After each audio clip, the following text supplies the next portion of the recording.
श्री गणेशाय नमः। कार्तिक स्नान की कथाएं। पहली कथा। एक धुनी धुना थे, दोनों रुई धुनते थे। कार्तिक का महीना आया, सभी पूजा कर रही हैं, कार्तिक नहा रही हैं। तुम तपसी पूजा भजन करो, धुना जी राम चर्चा सुनो। पर धुना नहीं माना, बोला तब तक तो मैं हाथ भर रुई धुन लूँगा। इसी भ्रम में कुछ समय गुजर गया। एक दिन दोनों की मृत्यु हो गई। धुनी ने राजा के घर पर कन्या का जन्म लिया, धुना उसी राजा के यहाँ पर हाथी के रूप में जन्मा। दोनों धीरे धीरे बड़े हुए। राजा ने कन्या बड़ी होने पर उसका विवाह किया और दहेज में वही हाथी दे दिया। अब जब बेटी ससुराल जा रही थी पालकी में और हाथी के ऊपर लोग बैठे थे, हाथी को गुस्सा आया। उसे अपने पूर्व जन्म की याद थी। वह मेरी पत्नी धुनी है और मैं धुना हूँ। वह रास्ते में बैठ गया। अब सारे लोग उसे मारने पीटने लग गए, लेकिन वह उठा नहीं। अब राजकुमारी से रहा नहीं गया। उसने कहा, मेरी पालकी हाथी के पास रख दो। पालकी हाथी के पास रख दी। अब राजकुमारी ने धीरे से हाथी के कान में कहा कि जब मैं कहती थी उन कछु धुन कछु राम चर्चा सुन, तब तो सुनते नहीं थे, तब तो अपनी धुन में मस्त रहते थे। अब जैसी करनी वैसी भरनी। क्यों अपनी देह को तुड़वा रहे हो? चलते क्यों नहीं? वैसे ही हाथी को चेत हुआ, फड़क कर उठ बैठा। सारे बाराती चकित रह गए। राजकुमारी की प्रशंसा करते थके नहीं। अपनी ससुराल जाकर सभी ने रानी की बहुत प्रशंसा की। जैसी उनकी फिरी वैसी सबकी फिरे। कार्तिक स्नान की दूसरी कथा। एक साधु था, वह गंगा किनारे कुटिया बनाकर रहता था। उसकी कुटिया पर एक कुतिया भी रहती थी। साधु रोज सुबह 4 बजे उठता था, शौच क्रिया से निवृत्त हो स्नान करता था, फिर पूजा करता था। जब तक साधु क्रिया करने जाता तब तक कुतिया उठकर गंगा स्नान कर कुटिया पर आ जाती। उसके इस कार्य से साधु को बहुत गुस्सा आता था और कुढ़ता था। वह सोचता था, मैं पहले नहा लूँ। वह बड़े चुपके से उठकर जाता, लेकिन कुतिया को आहट मिलते ही उठ जाती और स्नान कराती। कुछ समय बाद दोनों की मृत्यु हो गई। कुतिया राजा के घर कन्या रूप में जन्मी और साधु फिर साधु के घर जन्मा। कुछ समय गुजर गया, कन्या बड़ी होने लगी। एक दिन वह अपने महल के छज्जे पर बैठी थी। उधर से उसी साधु का निकलना हुआ। साधु की नज़र राजकुमारी पर पड़ी तो साधु पहचान गया, यह वही कुतिया है जो पूर्व जन्म में मेरी कुटिया पर रहती थी।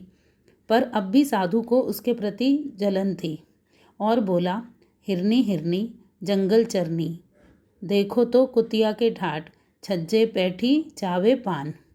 राजकुमारी ने भी साधु को पहचान लिया और उत्तर देते बोली, साधु रे साधु, करी तैने पराई निंदा, तू तपसी का तपसी रहा। और साधु यह सुनकर आगे चला गया। यह रोजाना चलता रहा। एक दिन राज दरबार के नौकरों ने सुना तो राजा से कहा कि साधु दरवाजे से रोज जाते कुछ कुछ गुनगुनाता है। दूसरे दिन राजा ने साधु को दरबार में बुलाया। एक तरफ साधु को बिठाया गया, दूसरी ओर राजकुमारी को बिठाया। फिर दोनों से गुनगुनाने के बारे में पूछा। साधु ने अपनी सभी पूर्व जन्म की कथा सुना दी। जब राजकुमारी से पूछा तो उसने कहा, साधु सच बता रहे हैं, इन्हें मुझसे जलन थी, क्रोधित होते, लेकिन मेरे मन में कोई छल कपट नहीं था। मैं तो अपनी आदत के अनुसार गंगा जी में स्नान कर लेती थी। राजा ने सारी बात सुनने के बाद निर्णय सुनाया और कहा, कभी किसी से छल कपट नहीं करना चाहिए, सदा सुख शांति से रहना चाहिए। कार्तिक स्नान की तीसरी कथा। एक सास बहू थी। सास कार्तिक नहाती थी, रोज पुण्य करती थी। बहू उस वजह से घर में कलह करती थी।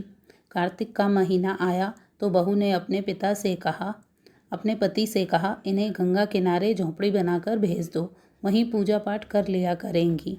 बेटे ने कहा, ठीक है, 1 महीना लगेगा तो मेरी माँ के लिए कुछ नाश्ता बना दो। बहू ने आटे की भूसी के लड्डू बना दिए और एक डिब्बे में रख दिए। बेटा माँ को गंगा किनारे झोंपड़ी बना आया। माँ रोज सुबह उठती, नहा धोकर पूजा करती और खाने के लिए लड्डू रखती। तभी भगवान परीक्षा लेने के लिए एक संत के रूप रखकर भिक्षा मांगते। कहते, टटिया सरकाऊं माई, एक लड्डू पाऊं। बुढ़िया संत को प्लेट का लड्डू दे देती और स्वयं जल पीकर रह जाती। यह क्रम 1 महीने चला। बुढ़िया रोज लड्डू संत को दिया करती। कार्तिक पूनौ आई। बुढ़िया नहा धोकर निश्चित होकर जैसे ही लड्डू लेकर बैठी, भगवान आए और भिक्षा मांगने लगे।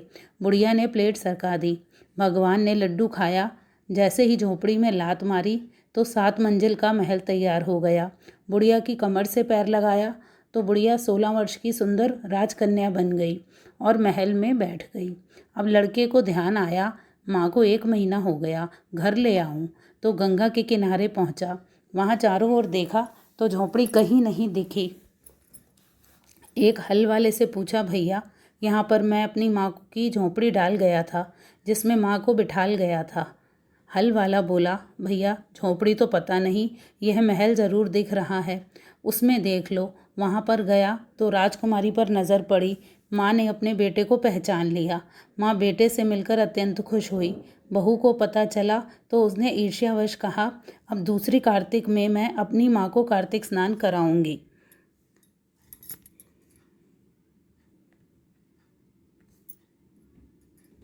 कार्तिक महीना आने को हुआ तो उसने अपनी माँ को बुलवाया और रोज़ सुबह नहाने को कहती तो उसकी माँ कहती, मुझे ठंड लग रही है, मैं नहीं नहाती, बासे मुँह ही खा लेती। फिर भी जिद करके उसने गंगा किनारे झोंपड़ी डलवा दी तथा खूब लड्डू बना दिए। अब बहू की माँ रोज़ सुबह उठती, कुल्ला मंजन करती और लड्डू खाने बैठ जाती। भगवान साधु का भेष बनाकर बुढ़िया की परीक्षा लेने आते और कहते, टटिया सरकाऊँ माई, एक लड्डू पाऊँ। तो बुढ़िया उत्तर देती, ये लड्डू मेरे लिए हैं, और स्वयं खा लेती। 1 महीना बीत गया। पूनों के दिन भगवान आए और लड्डू मांगा। बुढ़िया ने लड्डू नहीं दिया, खुद ही खा लिया। भगवान ने एक लात मारी तो झोंपड़ी उड़कर गंगा तट पर गिर गई और बुढ़िया की कमर से पैर लगाया तो बुढ़िया सुगरिया बनकर हुर्र हुर्र करने लगी। इधर बहू को अपनी माँ की चिंता हुई तो पति से बोली, माँ को ले आओ। बेटा अपनी माँ को बिना कहे चला गया। पति बोला, जाता हूँ। जब वह गंगा किनारे पहुँचा तो उसे वहाँ झोंपड़ी नहीं दिखाई दी। उसने वहाँ पर काम करने वाले लोगों से पूछा, यहाँ पर अपनी सास को झोंपड़ी में बिठा गया था, किसी ने देखा? हल जोतने वाला बोला, भाई हमें तो पता नहीं, झोंपड़ी तो गंगा जी में पड़ी है और यह सुगरिया जरूर घूम रही है। विचार क्या करता, सुगरिया को अंगोछे से बांधकर घर लाया। जब उसकी पत्नी को पता चला तो पति से लड़ने लगी। तो पति बोला, इसमें मेरा क्या कसूर, अपने कर्मों से दोनों की गति हुई है। अब दोनों बड़े परेशान, सभी से उपाय पूछते। तो फिर भगवान संत का रूप रख कर आए।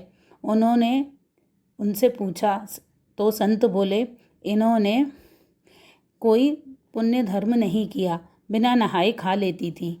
तो बहू ने पूछा, अब उद्धार कैसे हो महात्मा जी? महात्मा जी ने बताया कि जब कार्तिक वाली महिलाएं कार्तिक नहाएं और उनका छींटा इन्हें दिया जाए तो उद्धार हो जाएगा। जब कार्तिक का महीना आया और महिलाएं कुएं पर स्नान करती तो सुगरिया को नीचे खड़ा कर देती और उनके ऊपर छींटे देती। इससे बुढ़िया का उद्धार हो गया। जैसी उनकी फिरे वैसी सबकी फिरे। जय श्री कृष्ण।